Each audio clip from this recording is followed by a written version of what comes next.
Welcome to the HEP podcast, where actual physical therapists share clinical pearls designed to create conversation around what's getting results in the clinic.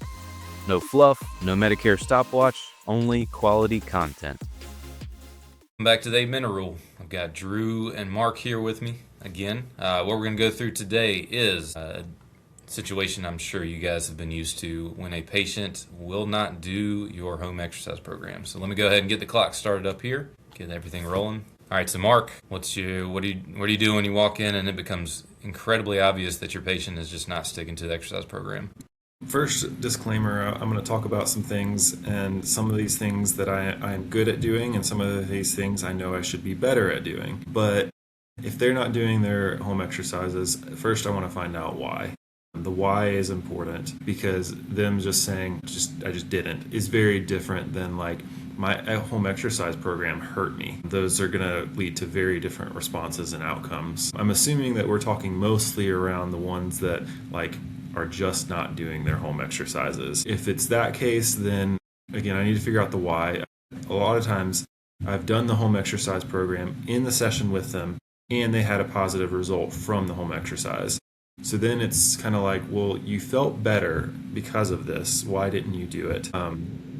And then again, that'll lead to different things, but usually reinforcing the fact that it's like, hey, you're coming here to attain this goal. This is what you want to be able to do. This exercise or combination of things allowed you to do that thing better. Where's the disconnect happening? And really kind of diving into, this is more of a thought process thing and helping them understand the relationship and correlation between the things. Yeah, good stuff. Always start with the why. Drew, what do you think? He answered that so eloquently that I'm going to take a slightly different approach, and I'm going to talk about the how you know.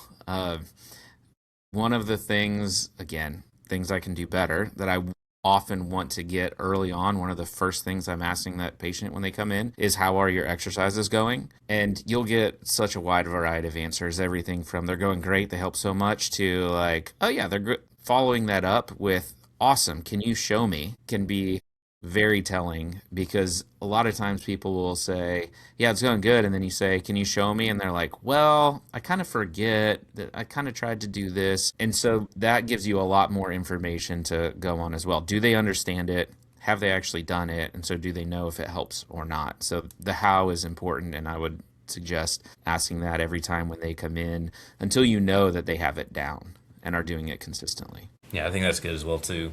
As I was thinking through this, there's really not going to be a ton of situations where the patient just absolutely does not do it without reason.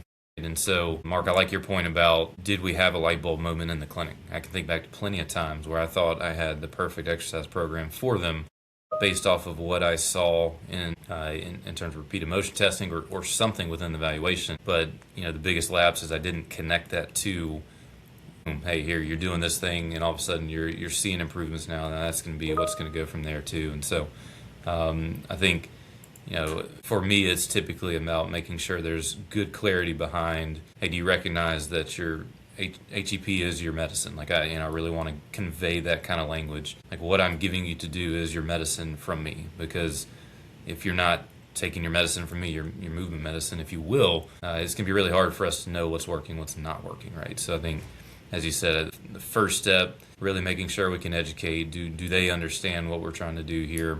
Have we done a good job explaining that? And, as you guys also brought to, as the light bulb moment happened for them, that this is actually going to make some changes. Because, if your patient's not seeing changes with what you're doing, like Mark, you mentioned at first, if it's making them worse, of course they're not going to do it. So we want to be able to dig in on that. So, all right, for you guys, at what point are we looking to change the plan? Drew, any thoughts? Well, if they're not doing it, something probably needs to change, whether that be understanding why they're not doing it, the amount of time it takes, what is the motivation behind it, and do they really understand it?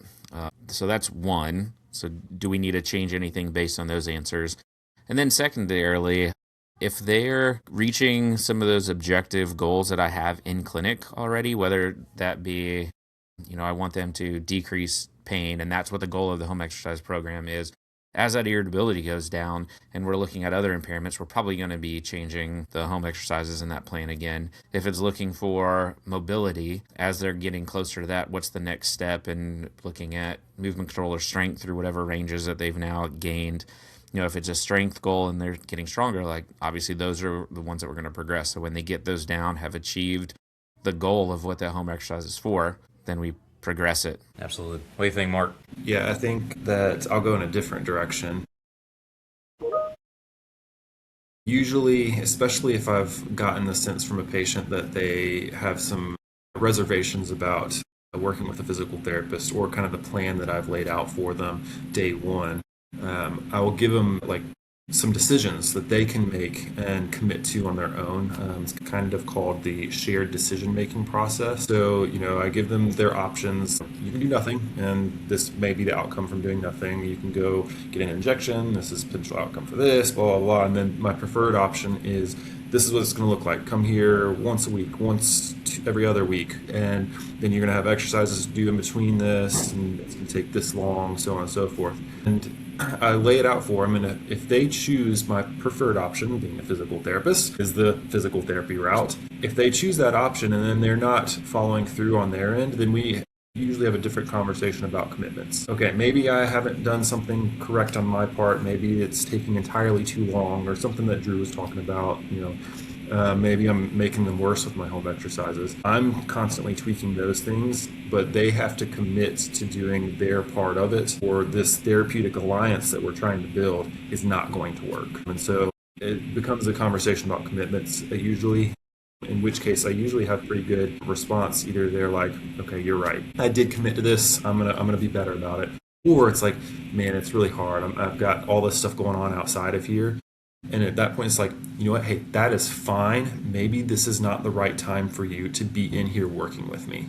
And I'd like to say that I'm proficient at having that conversation, but that's something that I'm constantly working on as well, and being okay with that. Love the answer. Yeah, I think laid out really well. And absolutely, expectations are important. And all of us as therapists, and you guys especially, I know you work way too hard and we take a lot of burdens.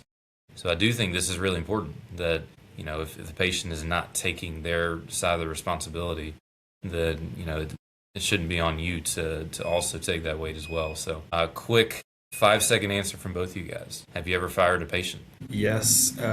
Usually it's not for HEP reasons, but yes, I have. I gave them the opportunity to walk away, and they did. I'll say it that way. Absolutely. Well, hey, I appreciate it, guys. Good thoughts, good discussion there. Until next time.